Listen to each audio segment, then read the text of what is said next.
बोलो शंकर भगवान की जय होवे।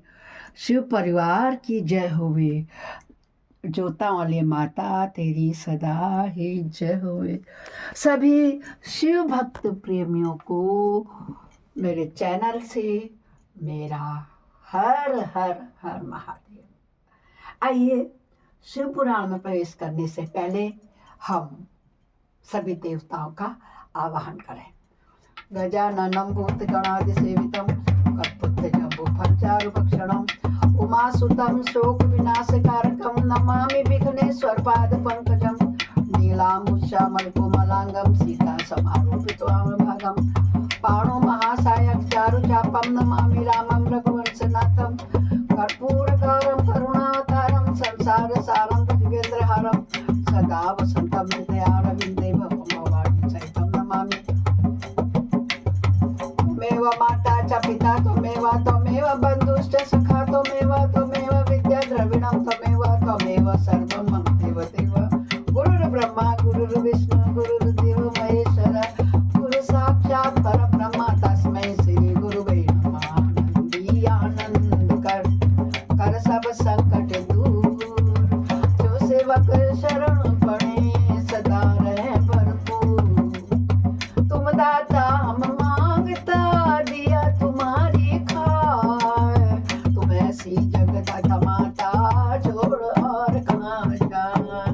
सदा भवानी दाहिनी सिद्धि करें गणेश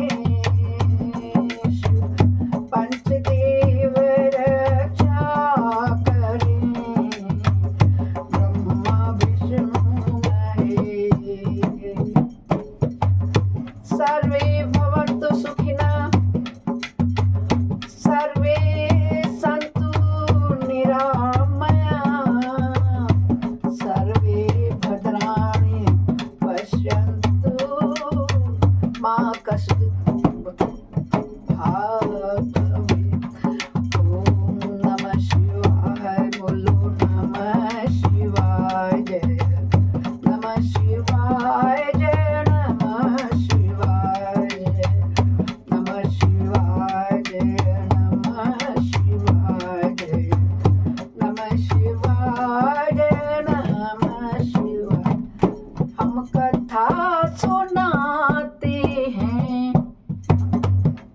हम कथा सुनाते हैं शिव शंकर की हम कथा सुनाते हैं। क्यों जी क्यों सुनाते हैं? क्योंकि इसे श्रवण कर मिट जाती है।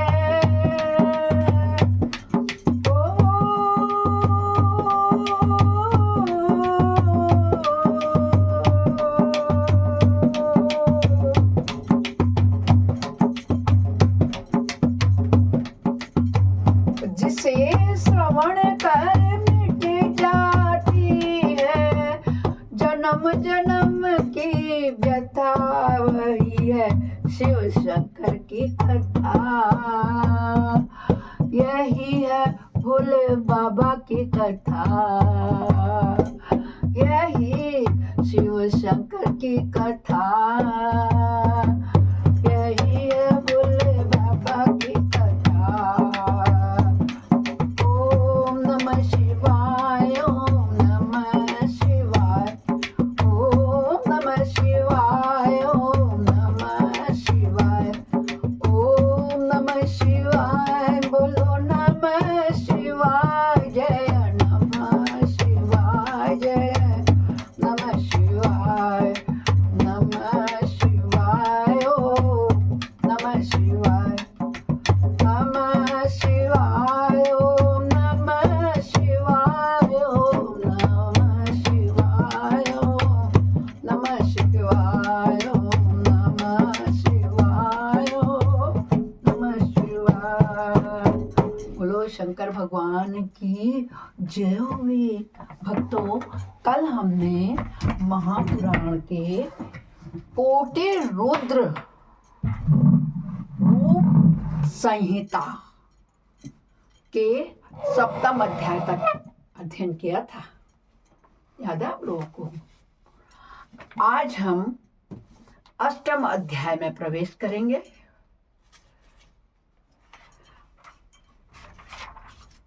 आज जरा आप शांति से प्रेम भाव बनाए रखिए।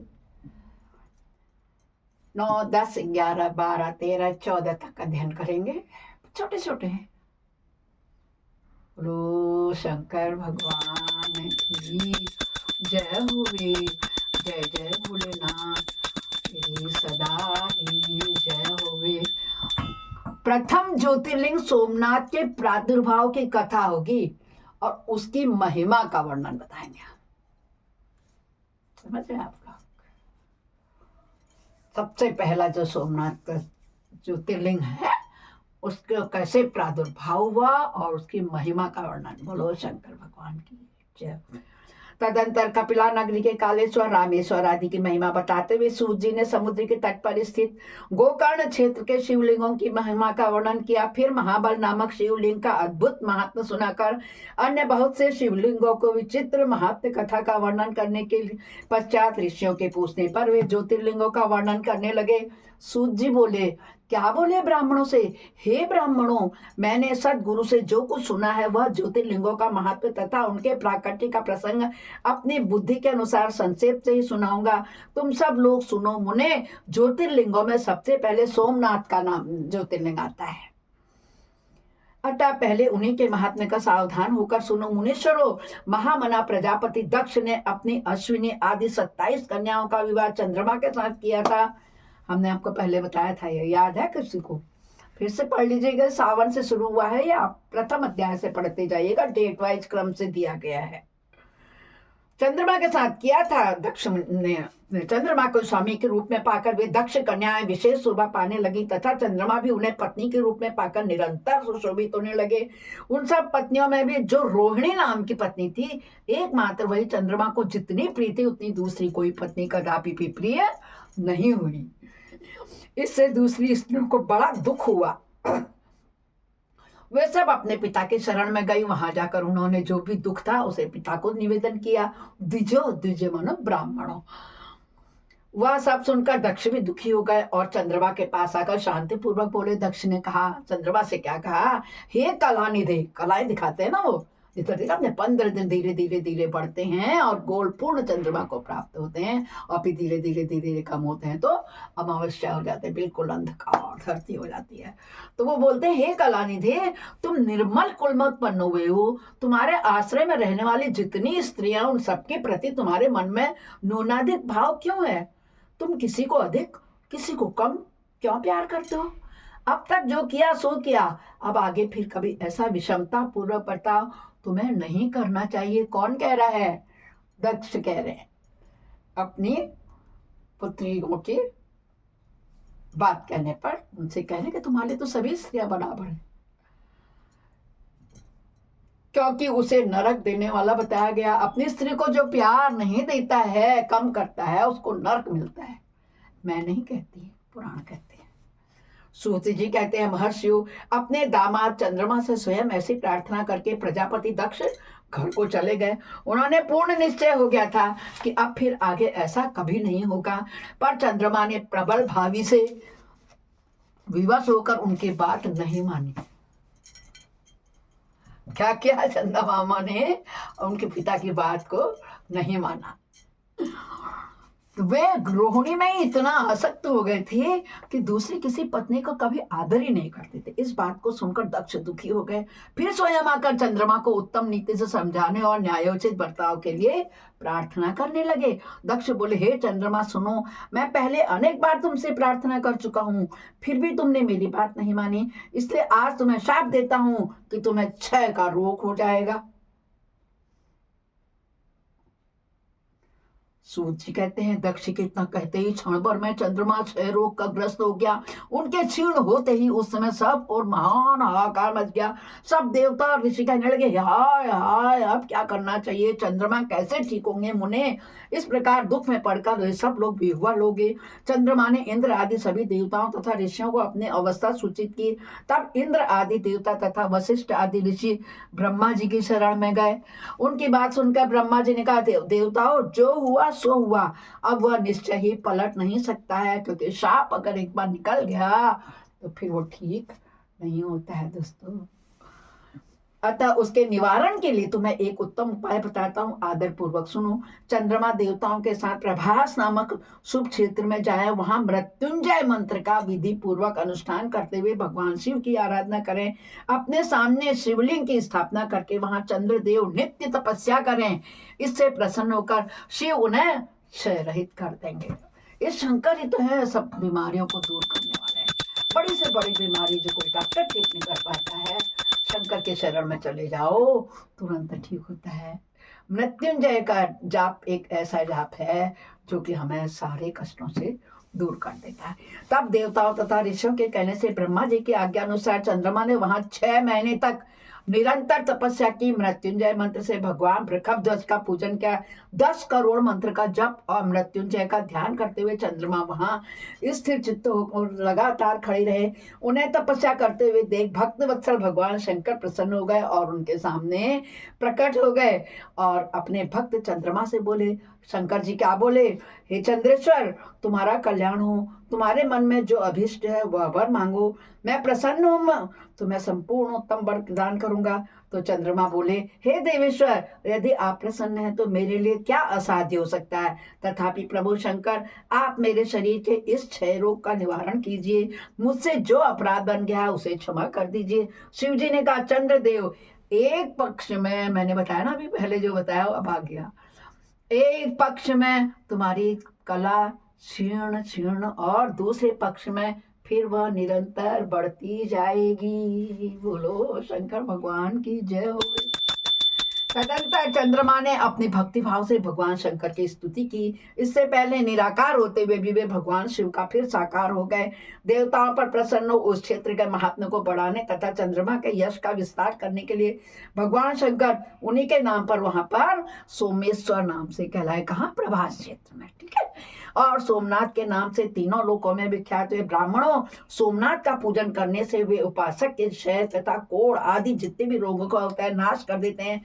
ये चंद्रमा धन्य है, कृतकृत्य है, जिनके नाम से तीनों लोकों के स्वामी साक्षात भगवान शंकर भूतल को पवित्र करते हुए प्रभास क्षेत्र में विद्यमान करते हैं। वहीं संपूर्ण देवताओं के सोम कुंड की भी स्थापना है, जिसमें शिव और ब्रह्मा जी का सदा निवास माना जाता है ना। जो लोग वहां जाते हैं, स्नान करते हैं ना, सारे रोग दूर हो जाते हैं। ये सत्य बात है, असत्य नहीं है।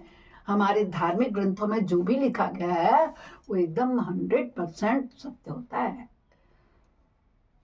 वहीं संपूर्ण देवताओं ने सोम कुंड की भी स्थापना की, जिसमें शिव और ब्रह्मा का सदा निवास माना जाता है। चंद्रकुंड इस भूतल पर पाप नाशन तीर्थ के रूप में प्रसिद्ध है। जो मनुष्य उसमें स्नान करता है, देखो फिर आ गया ना, आगे से मैं जो बता रही हूँ फिर आगे आगे आ रहा है।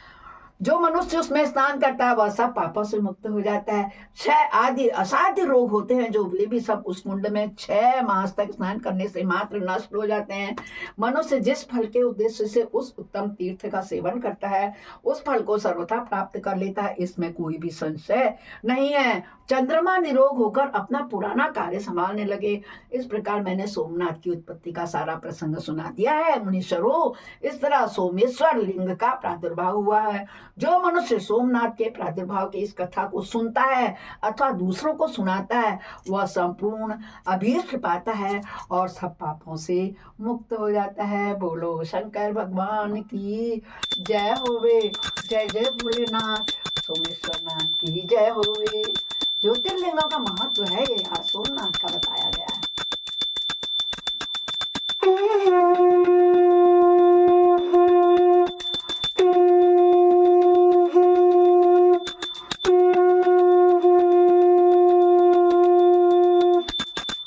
शिवाय नमः शिवाय नमः शिवाय नमः शिवाय नमः शिवाय।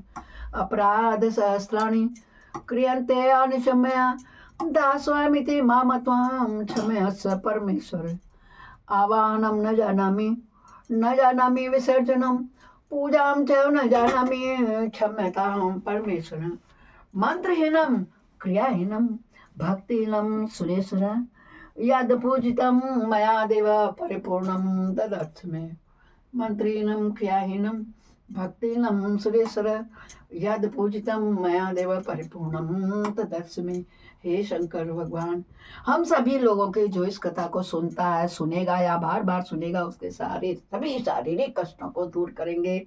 बोलो हर हर हर महादेव।